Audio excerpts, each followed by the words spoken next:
रामादेव बंदी पुढे मग समर्थ सहज भारत भ्रमण करत असा तंजावरला शिवरायांचे सावत्र व्यंकोजी राजे भोसले तिथं ते गादी होते. त्यांचं काही बोलणं झालं आणि नंतर समर्थ म्हणाले की राजा मी सध्या सज्जनला राहतोय पण तिथं रामच नाही. मला तंजावरचे चांगले कलाकार आहेत राममूर्ती करणारे त्यांच्या धातूच्या मूर्ती घ्या त्या सगळ्या मूर्ती त्यावेळेस का तर मला पंचधातूच्या मी सांगेल तशा मूर्ती घडवून पाहिजे. राजामध्ये काय हरकत नाही. हा कोपऱ्यात बसलेला कलाकार आहे. हा पूर्वी मूर्ती करायचा आता त्याची मुलं करा कारण तो आंधळा आहे आणि आंधळा माणूस आता मूर्ती कशा करणार त्याची मुलं करतील. मग समर्थ म्हणाले नाही मूर्ती तोच करा. आता समर्थन सामर्थ्य तिथे काय करायचं त्याला घेतं गुरु बाबाने मूर्ती करणार का मी सांगत तशा तुम्हाला हो महाराज करणार पण मला डोळे नाही. समर्थाने त्याच्या डोळ्याने हात करला त्याला दिव्य दृष्टी प्राप्त झाली संजयासाठी बाबा आणि झाले तर मी मूर्ती तयार करतो मी कशा करायची. समर्थाने त्याला आराखडा सांगितला मला मूर्ती अशा करायची. मूर्ती फार सुंदर आहे. वर्षातून 5 वेळा त्यांना पूजाविधी असतो अभिषेक असतात इतर वेळ असतात त्यावेळेस ह्या मूर्ती इथं बाहेर काढतात आणि ओरिजिनल मूर्ती मूळ मूर्ती तुम्हाला पाहायला मिळतात पण त्या 5 दिवसातच एखादी वेळ गाठली पाहिजे. मग त्यांनी त्या मूर्ती घडवल्या. मग राम लक्ष्मण सीता आणि हनुमान अशा 4 मूर्ती त्या घडवायला त्याला काही कालावधी गेलं असतं. मग त्या मूर्तीचं कधी आल्या समर्थांनी समाधी कधी घ्यायची हे ठरवलं होतं. माघ वद्य नवमीला समाधी घ्यायची संत अगोदर सांगतात आणि त्याप्रमाणेच ते समाधी घेतात. मग त्याप्रमाणे समाधी घ्यायच्या आधी फक्त 5 दिवस ह्या मूर्तीला आला म्हणजे माघ वद्य पंचमीला ह्या मूर्ती गडावर आल्या 1682 साली. समोर ते 6 वर्ष आले. 6 वर्षातले फक्त 5 दिवसच त्यांनी रामाची पूजा केली. पंचमीला मूर्ती आल्या 9वीला समाधी घेतली. मग 5 दिवस त्यांनी त्या मूर्तीची मनोभावी पूजा केली. त्या मूर्ती ठेवल्या कुठं शेजगाव समर्थ राहत तिथं राहत होते. ते मंदिर नंतरच तिथं राहत होते. तिथं त्या मूर्ती ठेवल्या मनोभावी पूजन केलं आणि शेवटच्या दिवशी ज्या दिवशी समाधी घ्यायची त्या दिवशी समर्थांनी रामाला मागणं मागितलं की रामा सगळं काय दिलेच पण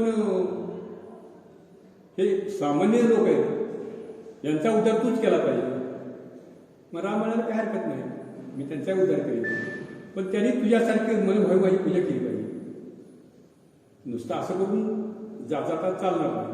त्यांनी तुझ्यासारखीच मनोभावी माझी पूजा केली पाहिजे आणि कमीत कमी आता तो 11 मोठा आहे 13 कोट राम नामाचा जप केला पाहिजे. आता 13 कोट आता इथून पुढच्या आयुष्यात शक्यच नाही. अगदी समर्थांनी 12व्या वर्षापासून सुरू केला जप तेव्हा पुढे 24व्या वर्षी पूर्ण झाला 13 कोट आणि ते पण एक निष्ठेनं पाण्यात उभा राहून कमरेतच्या गोदावरी आणि गंगेच्या गोदावरी आणि नंदिनी नदीचा संगम आहे टाकलेला तिथं उभा राहून त्यांनी जप केला. तो आता आपल्यासारखं शक्यच नाही पण तरी सुद्धा रामरायाने वचन दिलं असं जो करेल त्याला मी साक्षात दर्शन देईन. राम लक्ष्मण सीता हनुमंतरायासह दर्शन देईल. समर्थांनी त्यांना हात जोडले आसनावर बसले आणि 21 वेळा श्रीराम जय जयरामचा उच्चार केला आणि 21व्या वेळेला त्यांचे पंचप्राण त्यांनी समाधी लावली होती. मस्तकातून बाहेर पडले आणि रामाच्या मूर्तीमध्ये विलीन झाले. समाधी घेण्यापूर्वी इथं खूप गर्दी झाली होती शिष्यांची की आता समर्थ समाधी घेणार सर्वांना दुःखाच्या सागरात ते लोटले होते. पण समर्थांनी काय केलं सगळ्यांना बाहेर काढलं खोलीतून आणि सांगितलं पण दोघांनी थांबायचं. एक अक्का स्वामी समर्थांच्या शिष्य अक्का स्वामी ज्यांनी ह्या मूर्ती वाचवल्या समाधी वाचवली औरंगजेबाच्या हल्ल्यापासून. आणि दुसरे त्यांचे मानसपुत्र उद्धव स्वामी. उद्धव स्वामीची आई दशपंचगावची टाकळीजवळ नाशिक जिल्ह्यात ती सती जायला निघाली. नवरा वारला, सती जायला निघाली. आणि मग दिव्य पुरुष इथं ध्यान लावून बसलाय. जात जातात दर्शन घेऊ, तेवढीच आपली सुटका म्हणून दर्शन घ्यायला खाली वाकल्या त्या माऊली हातातली काकणं वाचली. समर्थांनी रोज आपण ध्यान लावलं. त्यांनी त्याच अवस्थेत आशीर्वाद दिला. अष्टपुत्र सौभाग्यवती हो. ती बाई म्हणली, महाराज हा आशीर्वाद या जन्माचा आहे की पुढच्या जन्माचा आहे? मग समर्थांनी डोळे फाड अरे म्हणजे आपण काय करू, काय करत नाही म्हणले. हे शब्द माझे नाहीत, हे शब्द रामरायाचे. त्यांनीच मला वाचा फोडली, त्यांनीच हा आशीर्वाद माझ्याकडून वधवून घेतलाय. तर तो अष्टपुत्र होणार, या जन्मी होणार. कुठे आहे तुझं नाव ते काय म्हणते. आता सरण दुसरे त्यांना ते सभा ठेवणार, मी सते जाणार, ते चित्र सगळं उभं राहिले. गावातले 5-50 लोक जमलेले. समर्थ ते गेले. त्यांनी आपल्या कमंडमधलं पाणी त्याच्या अंगावर शिंपडलं. ते प्रेत उठून बसलं. दोघांनी आशीर्वाद दिला की रामाच्या आशीर्वादाने 8 मुलं होती आणि माझ्या आशीर्वादाने 2 मुलं होती. म्हणजे तुला 10 मुलं होती. मग 10 मुलं म्हणलं तरी त्यांचं आयुष्य तेवढं वाढलेच. म्हणजे त्याला 10 मुलं झाली, 10 अवकाश. मग त्यांनी कबूल केलं. पहिला मुलगा होईल तो मला द्यायचा, रामसेवक. त्याप्रमाणे पहिला मुलगा झाला. समर्थाच्या मांडीवरच त्याचं नामकरण झालं. समर्थाने त्याचं नाव ठेवलं उद्धव. 5व्या वर्षी मुंज झाली, ती पण समर्थाच्या मांडीवर झाली. समर्थ म्हणले, मुलगा 5 वर्षाचा होईपर्यंत त्याला आईची आवश्यकता असती तर तोपर्यंत तुम्ही सांभाळा, नंतर मी सांभाळतो. त्याप्रमाणे मुंज झाल्यावर समर्थाने तो मुलगा आपल्याबरोबर टाकले आणला. तिथं एक मारुतीची मूर्ती स्थापन केली. गोमयाचा मारुती आपल्याकडे फोटो आहे टाकलेला. आता सुंदर मंदिर बांधले कोट्यावधी रुपये. आणि तिथला त्याला मठपती केलं. आणि तो पहिला मारुती, पहिला शिष्य, पहिला मठपती, पहिला मठ हे टाकले जातं समर्थांचं. पहिलं जे आहे ते सगळं टाकले जातं. आणि तो 12 वर्षाचा झाला. समर्थ म्हणजे तो आता जाणता झालास, तुला सगळं आता येत आहे. आता मी भारत भ्रमण करायला जाणार आहे, तोपर्यंत मी परत येईपर्यंत तुम्ही हा मठ सांभाळायचा. आणि मग समर्थ भारत भ्रमणाला गेले. सांगायचं कारण काय तर उद्धव हा समर्थांचा मानसपुत्र, पहिला शिष्य. त्यांनी अक्कास्वामी आणि ते 2 माणसं फक्त समर्थांना ठेवले, बाकी माणसं घालवली. अशा ह्या दिव्य मूर्ती आहेत. ते रामच नाही तर रामाच्या हृदयात समर्थही आहे. अशा ह्या दिव्य मूर्ती दरवर्षी वर्षातनं 5 दिवस ठरलेले दिवस आहेत. त्या दिवशी ह्यांना षोडोपचारी इथं पटांगणामध्ये पुढच्या ह्याच्यामध्ये पूजाविधी असतो. 2 तास पूजा चालतो. अगदी स्वर्गीय आनंद असतो बघण्यासाठी पूजा असतो. सगळ्या मूर्ती बाहेर काढतात. दही, दूध, मध असं त्याला स्नान घालतात. त्यावेळेस पूजा बघण्यासाठी असते. तर याचं दर्शन घ्या तुम्ही. आता हां सांगायचं म्हणजे समर्थांच्या समाधीनंतर समर्थांनी समाधी तिथे घेतली, पण त्यांचा अंत्यविधी इथे केला. खाली अश्वलायन मुनींचा आश्रम होता. पण काळापर्यंत पडला, बुजला, केला. 4000 वर्षापासून इथं असेल. पण समर्थांना माहीत होतं की अश्वलायन मुनी होते आणि तिथे एक महादेवाचं मंदिर होतं. काही वर्षांनी बौद्धांनी हिला हल्ला केला आहे घरावर आणि बौद्धांनी त्या मूर्तीकीर्ती फेकून दिल्या तिकडे. आणि ती गुहा तशीच पडली. नंतर बौद्धांचा काळ संपला. नंतर पुन्हा यवन आले, निजाम आले, आदिलशाह आला. नंतर अनेक लोकांच्या इथं सत्ता आली. त्या काळात तिथं खड्डा होता. तो खड्डा बुजवायचा प्रयत्न केला लोकांनी. पण समर्थ म्हणजे तो खड्डा बुजवू नका, तो खड्डा माझ्या उपयोग, माझा अंत्यविधी इथं करायचा, हा खड्डा बुजवू नका. म्हणून समर्थाने तो खड्डा तसा ठेवायला सांगितला. आणि मग समर्थाने ज्या ध्येय ठेवला त्यावेळेस त्यांचा ध्येय तिथं उचलून आणला आणि इथं त्यांना अग्नी दिला. अग्नी दिल्यावर तिसऱ्या दिवशी आपल्याकडं अस्थि गोळा करण्याचा प्रकार असतो हिंदूमध्ये. ते अस्थि गोळा करून झाल्या ही बातमी रायगडला गेली. रायगडावरून संभाजी महाराज,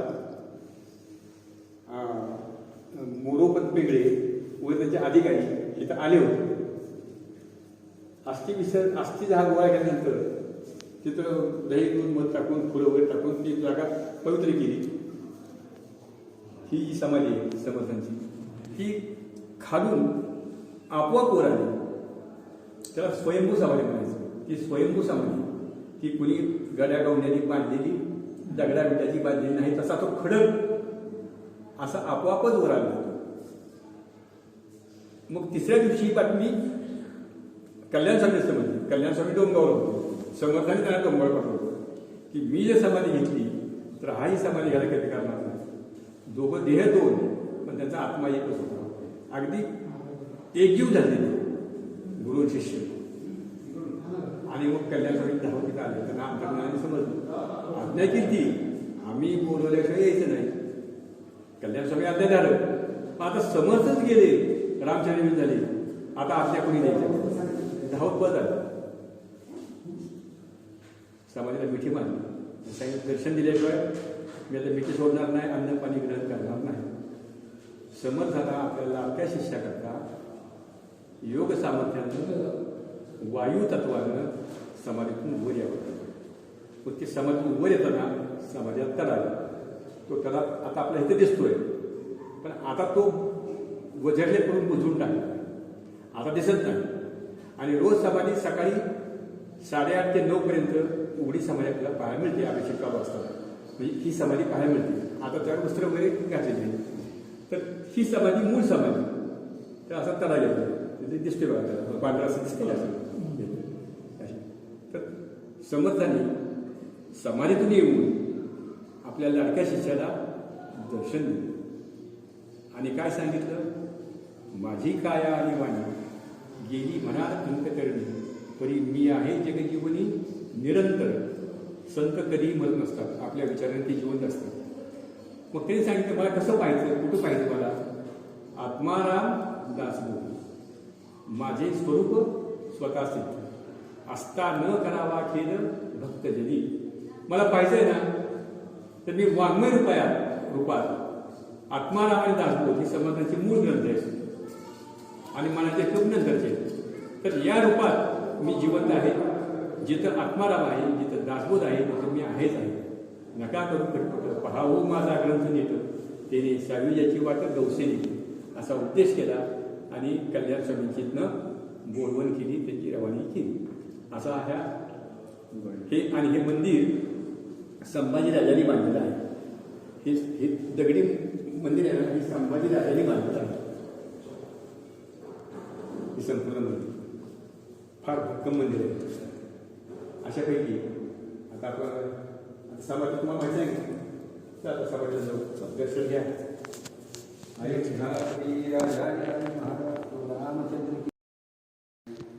औरंगजेबाने 1700 साली मार्च महिन्यात या गडावर हल्ला केला. अच्छा. आता त्याचं लाखो सैन्य, इथं फक्त 600 सैन्य आणि अक्कास्वामी आणि जेजूजी काटकर या दोघांच्या आधिपत्याखाली हा गड लढवला गेला. पण चारा पाणी संपलं, अन्न संपलं, उपाशी लोक मारायला लागली. म्हणून तिने रायगडला कळवलं संभाजी महाराजांना की आता अशी अवस्था आहे, आता काय करू. मोरोपंतांनी तिकडे खंडोबा झाला की तुम्ही आता गड त्यांच्या स्वाधीन करा. तर जिंकताना नाही जिला आणि तुम्ही रायगडला निघून या. रायगडला निघून या ती गोष्ट खरी आहे, पण ह्या मूर्तींचं काय करायचं, समाधीचं काय करायचं. ही मूर्ती म्हणजे काय फोडून टाकतील. मग अक्कास्वामी दूरदृष्टी होत्या, फार कुशाग्र बुद्धीच्या होत्या.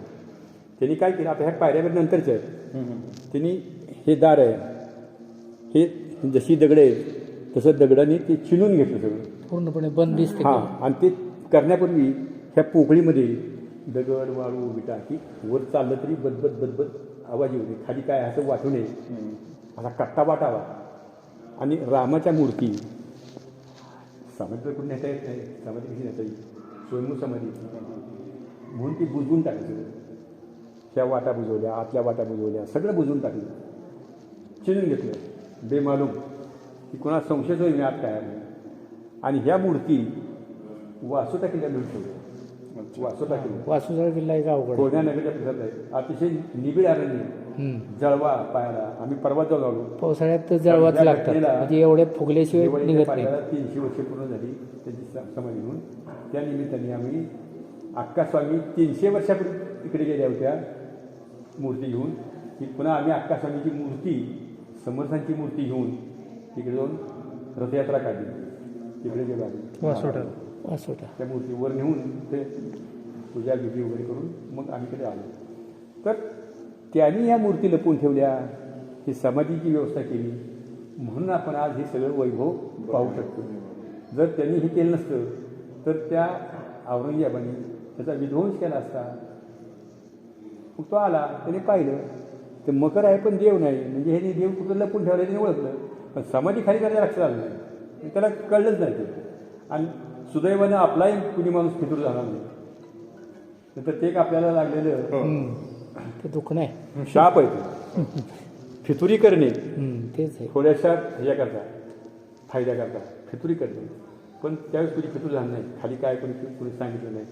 आणि ह्या मूर्ती हे आपण त्यांच्यामुळे आज पाहू शकतो, त्यांच्याकडून जाऊन येते बागेत. आता आपण शेतकरी बघायला समोर 1676 आली ती तिथे राहिली. तो शिवरायांचा राजवाडा आहे, तो बालेकिल्ला आहे. त्या बालेकिल्ल्यावरचा शिवरायांचा राजवाडा आहे. त्या राजवाड्यामध्ये शिवाजी महाराज जिथं उतरायचे तीच खोली समर्थांना राहायला दिली. आणि शिवरायांनी पुन्हा त्या खोलीत पाय टाकले. समर्थांशी जर काय बोलायचं असेल तर बाहेरूनच नम्रपणे बोलणार, आज जाणार नाही खोली. इतकी निष्ठा होती. आता लोक म्हणतात त्यांची भेट झाली नाही, ते कधी एकमेकाला भेटलेच नाही, ते शिष्य नव्हते, गुरु नव्हते, ते गोसावडा होता, असं होतं तसं होतं, काही पण नाही. ते तसं असेल तर शिवरायांच्या संपूर्ण इतिहासामध्ये 365 किल्ले, त्यात एकाही किल्ल्यावर त्यांनी आपल्या मुलाचं किंवा आपलं कुणाचं नाव टाकलेलं नाही. आणि शिवाय एकही किल्ला आपल्या जवळच्या नातल्याला कुणालाही दिला नाही. फक्त एकच उदाहरण की समर्थ रामदास स्वामींनाच त्यांनी हा किल्ला राहण्यासाठी कायमस्वरूपी संपूर्ण किल्ला देऊन टाकला.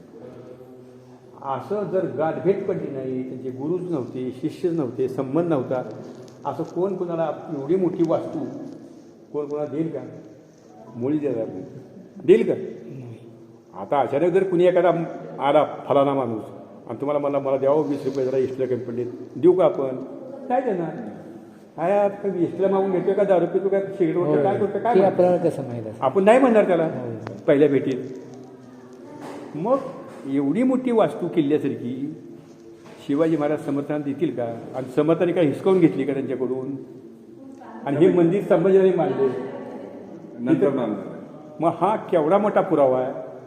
हा पुरावा पाहून सुद्धा मुद्दाम आंध्राचं सोंग आणायचं आणि समर्थांचं आणि शिवरायांचे संबंध नव्हतेच असं घोषित करायचं, हा केवढा मोठा कुटील डाव आपोआप असं लोक. 2 धर्मामध्ये नाही, 2 जातीमध्ये कशी तेढ लागत. बरं, हे करण्यामुळं भांडणं लावण्याचा काय फायदा पण नाही. काय फायदा मग सांग? ब्राह्मणाचं आणि क्षत्रियाचं भांडण लावून आता चालू पिढीचा काय फायदा? जर शक्तियुक्ती एक झाली तर उलटा विकास होईल. ब्राह्मणाची बुद्धी आणि क्षत्रियाची शक्ती या दोनांचा मिलाप होऊन जर भारताचा विकास होणार असेल तर हे आधी थांबलं पाहिजे. आणि हे जोपर्यंत थांबत नाही तोपर्यंत आपलं असंच चिंधड्या उडून जाणार. विनाकारण हे अफवा, काय कारण असतात ह्याचा कोणी विचारही करत नाही. हा सज्जनगडावरचा सर्वात उंच भाग, उंच भागाला म्हणतात बालेकिल्ला. आणि प्रत्येक किल्ल्यावर बालेकिल्ला असतो, त्या बालेकिल्ल्यावरच राजवाडा असतो, राजाचं निवासन असतं. आता शिवाजी महाराज काही इथे येऊन 4-4 महिने 6-6 महिने राहत नव्हते, आधी तर एका दुसरा दिवस येऊन जात असतील. पण तेवढ्यासाठी त्यांना आत त्यांच्यात खोली आहे स्पेशल, फक्त तिथं शिवाजी महाराज आले तर राहणार, आतमध्ये खोली आहे. तर हा बालेकिल्ला आहे, ही गडावरची सर्वात उंच उंच भाग आहे हा गडावरचा सर्वात, त्याला बालेकिल्ला म्हणायचे. आणि बालेकिल्ला हा राजवाडा. आपले राजे साधे होते, साध्या काळ्या कुळकुळीत दगडाचा राजवाडा बांधलेला आहे. उत्तरी सरकार संगमवर दगडाचा आणि शान शौकीचा राजवाडा नाही. महाराज साधे होते, राजेराज होते, त्याचा राजवाडाही साधाच आहे. आणि शिवाजी महाराजांनी हा गड समर्थन दिल्यानंतर इथं संत लोकांची परिषद भरवली. 400 वर्षापूर्वी शिवाजी महाराजांनी बोलवलेली पहिली संत परिषद ती. आणि त्यावेळेस महाराष्ट्रातल्या विविध भागातून 400 ते 500 संत साधू संत इथं आले. त्यांच्या इथं 4-5 दिवस मुक्काम होता. कथा, कीर्तन, प्रवचन, जल्लोष होता. आणि त्या सभेमध्ये शिवरायांनी या गडाचं नाव बदललं. ह्या गडाचं नाव परळीगड. ह्या गडाच्या पायथ्याला परळी नावाचं गाव आहे. ते त्यावेळेचं लष्करी ठाणं होतं आणि त्याच्यावरून ह्या गडाचं नाव पडलं परळीगड. नंतर ह्याच्यावर निजामखानी सत्ता गाजवली, आदिलशाही सत्ता गाजवली आणि आदिलशाहकडून 1673ला हा गड जिंकून घेतला शिवाजी महाराजांनी. आणि ह्या गडाचं नाव ठेवलं स्वतः शिवाजी महाराजांनी. या गडाचं नाव ठेवलं सज्जनगड. म्हणजे या गडावर येणारा माणूस कितीतरी दुर्जन असला, कसा जरी असला, गडाच्या पायाला स्पर्श केला की सज्जन झालाच पाहिजे. इतकं सामर्थ्य आहे या गडाचं. लोकमान्य टिळकांनी इथं ह्या ओट्यावरून 202 भाषणं दिलीत, 2 प्रवचने केलीत आणि स्वराज्याची प्रेरणा इथूनच घेऊन गेली. कट्टा आहे बाहेर. टिळक कसं काहीतरी एका ठिकाणी दिसतं. टिळकांच्या नावाने तिथं कमान उभा केली. हा टिळक नाही, पण इथं जो कट्टा आहे ना, इथं पार आहे, पिंपळाचा पार आहे. त्या पारावर उभा राहून टिळकांनी 2 भाषणं दिली. टिळकांनी सुद्धा यात भेट दिली. तर इथल्या किल्लेदाराला जेजूची काटकरावर केलं तर सांगितलं की माझा राहता वाडा, त्यांच्या वस्तू आहेत. माझा राहता वाडा आणि माझी खोली हे समर्थांना माझ्या गुरुला राहायला द्यायची. म्हणजे डागडुजी केली, चांगली बांधणी केली आणि समर्थ इथे यायचे म्हणाल्यानंतर त्यांना विश्रांतीसाठी शिवरायांनी हा पलंग पाठवला. तो शिशवी पलंग आहे. आता त्याला पितळीचे पाय जोडलेत, ते हल्लीच्या काळातले, पूर्वीचे पाय नव्हते, आता त्याला पाय जोडलेत. तो शिशवी पलंग आहे. पूर्ण 6.25 फूट लांबीचा आहे, 4 फूट रुंदीचा आहे. समर्थांना विश्रांती घ्यायची तो पलंग शिवरायांनी दिलेला आहे. आता वरचे कपडे वगैरे आहेत ते हल्लीच्या काळातले आहेत. नंतर तो जो त्या पलंगावर एक फोटो आहे बघा, ते समर्थ शिष्य भीमस्वामी म्हणून होते. समर्थांच्याच वयाचे, पण समर्थांचे शिष्य भीमस्वामी हे कलाकार होते, कलाकार, चित्रकार होते. त्यांनी समर्थांना समोर पाहून समर्थांचं चित्र रेखाटलं. मग रामदास संप्रदायामध्ये ते चित्र प्रमाण मानतात. समर्थ कसे होते? समर्थ असे होते जसं गुलाबराव महाराज आंधळे होते. ते स्वतःला समर्थ माऊलीची कन्या समजायचे आणि ते अंध असत होते. परंतु त्यांना माऊलीनी स्वप्नात दृष्टांत दिला. त्यांनी स्वप्नात दृष्टांत दिल्याप्रमाणे माऊलीचं चित्र रेखाटलं. वारकरी संप्रदायामध्ये ते चित्र प्रमाण मानतात. माऊली कशा होत्या तर गुलाबराव महाराजांनी काढल्या असं ते चित्र प्रमाण मानतात. तसंच रामदास संप्रदायामध्ये हे चित्र प्रमाण मानतात. समर्थ कसे होते असे होते. अन्य चित्र आहेत ते काल्पनिक आहेत, पण हे चित्र मूळ स्वयंभू चित्र आहे. नंतर हे समर्थांच्या इथे त्या लाकडी पेटीमध्ये वर काचेचं तावदान आहे, त्यात वलकल आहे. वलकल झाडाच्या सालीपासून तयार केलेलं वस्त्र. प्रभू रामचंद्र वनवासाला निघाले त्यावेळेस त्यांनी वलकल परिधान केली, राजवस्त्र ठेवून दिली, दागदागिने काढून टाकले आणि वलकल परिधान करून वनवासाला गेले. हा तर आपल्याला आपण वाचतो रामायणामध्ये. ती वलकल हे. तर ही वलकल समर्थ 2 वर्ष हिमालयात होती भारत भ्रमण करताना. बैद्यनाथ, केदारनाथ त्या बाजूला होते. त्यावेळेस कडाक्याच्या थंडीपासून रक्षण करण्यासाठी रामरायांनी मारुतीरायाला आज्ञा केली, अरे तुझा तो अंश आहे, तुझा अवतार आहे, थंडीपासून त्याचं रक्षण करा, जा. मारुतीराय प्रगट झाले समर्थाच्या पुढं आणि आपल्या अंगावरची वलकल समर्थाच्या अंगावर टाकली. मग ती वलकल केव्हाची मारुतीरायाने वापरली, समर्थाने वापरलेली. त्याची आता नुसतं बाहेर काढली तरी भूस उरते अशी, म्हणून ती कायमस्वरूपी बंद करून ठेवले. ते कधीही उघडत नाहीत, कधीच उघडत नाहीत. पॅक बंद करून टाकले. ती वलकर मारुतीरायाने दिलेली समर्थनात ती वलकर आपल्या नशिबाने पाहायला मिळते. वलकर हा प्रकार तुम्हाला भारतात कुठं पाहायला मिळणार, इथं पाहायला मिळणार. नंतर तिथं 4 लाकडी वस्तू आहेत. हां. ती पहिली कुबडी आहे. तुम्हाला मग सांगितलं मी माहुरगडला गेले समर्थ, त्यावेळेस दत्तात्रयाने ती कुबडी आणि त्या पादुका प्रसाद म्हणून दिल्या. नंतर एक उभी काठी आहे. समर्थ आपल्याबरोबर बाहेर पडताना ती काठी हातात घेऊन बाहेर पडायची. त्या काठीवरून समर्थांची आपल्याला उंची सांगता येते. त्या काठीपेक्षा 6 इंच तरी समर्थ उंच होते, कमीत कमी असं. 6.25 फूट उंच होते समर्थ. आणि इकडे जी कुबडी आहे ती कुबडी आतनं पोकळ आहे आणि त्यात दुधारी शस्त्र आहे. ते गुप्त आहे, आपल्याला दिसत नाही. आता कुठं दिसतंय म्हणून त्याला गुप्ती म्हणायचं. त्या तलवार आहे त्याला गुप्ती म्हणायचं. ती सुद्धा शिवरायांनी समर्थांना स्वसंरक्षणासाठी दिलेलं शस्त्र आहे ते. आणि इकडे जे आहे समर्थ मच्छिंद्रगडला गेले होते. नवनाथापैकी मच्छिंद्रनाथांनी दर्शन दिलं आणि ते सोटा दिला बरं का. नंतर इकडे 2 हंडे आहेत. हो, ते वरचा हंडा आहे 15 किलोचा मोकळा बरं का, आणि खालचा हंडा आहे 18 किलोचा. समर्थांना दम्याचा विकार होता म्हणून गडावरचं साठलेलं पाणी, गडावर 4-5 विहिरी आहेत म्हणजे तळे आहेत, पण त्यात सगळं पावसाचं साठलं, अंगचं पाणी नाही. आणि जरी अंगचं पाणी असलं तरी ते 4-6 महिने पुन्हा उन्हाळ्यात ते झरे आटायचे. पण साठलेलं पाणी प्यायचं नाही असं वैद्यांनी सांगितल्यामुळं मग पाणी कुठलं प्यायचं, वाहतं पाणी, जिवंत पाणी प्यायचं. मग ती जिवंत पाणी वाहतं पाणी कुठं, खालची उडून दिली. 800 पायऱ्या उतरून खाली. आता तुम्ही आले ही नवी वाट आहे, जुनी वाट तिकडे आहे, तशी उत्तरेकडे गेली खाली, दक्षिणेकडे उत्तरे गेली. वाट म्हणजे पायऱ्या नाही त्याला, असे पाय वाट नाही पायऱ्या आहेत की आहेत का? 800 पायऱ्या आहेत. अच्छा. 800-850 पायऱ्या आहेत. दगडी वाट पायवाट खाली गेली अशी तुम्हाला दिसते असेल ती. 2 मंदिर आहेत बघा, एक मारुतीराचं मंदिर आहे आणि एक गाईचं आणि वासराचं मंदिर आहे. तिथून अशी वाट खाली गेली. ते 800 पायऱ्या आहेत. समर्थ शिष्य कल्याण स्वामी. कल्याण स्वामीला समर्थपट शिष्य का म्हणायचं तर त्यांचं तशी समर्थांना भक्तीच होती की त्या भक्तीला तोडत नाही. ते पाणी आणायचं आव्हान कल्याण स्वामींनी स्वीकारलं. हे मोकळे हांडे घेऊन, कावड घेऊन खाली जायचं.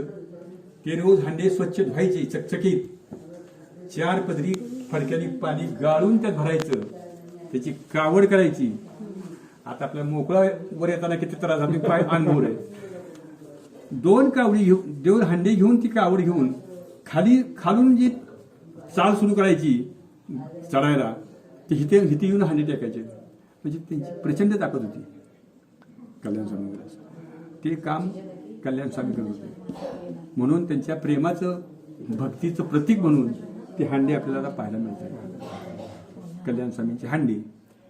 आणि मग मला सांगितलं तंजावरून ज्या मूर्ती आल्या त्या समर्थांनी इथं आपल्या स्वहस्ते ओटा केला होता. त्या मार्बल बसवलंय, मूळ ओटा त्या मार्बलच्या खाली, आणि त्या ओट्यावर त्या मूर्ती ठेवल्या होत्या आणि त्याची पूजा केली होती. समोर जी रंगीत फरशी आहे, आता ती रंगीत फरशी, त्यावेळेस शेणा मातीत सारवायचं होतं, आता फरशी बसवली. त्याच फरशीवर समर्थांनी योग सामर्थ्याने आपला देह समर्थ राम चरणी अर्पण केला. ही वास्तू पण इथं समर्थ 1676 ते 1682 अशी 6 वर्ष इथं राहिलेली आहेत. म्हणून जितकं ते मंदिर पवित्र आहे तितकीच ही वास्तू पवित्र आहे. 6 वर्ष समर्थ राहिलेले आहेत. असा इथला हा इतिहास आहे. आता आपला सज्जनगडचा इतिहास सांगून संपलेला आहे.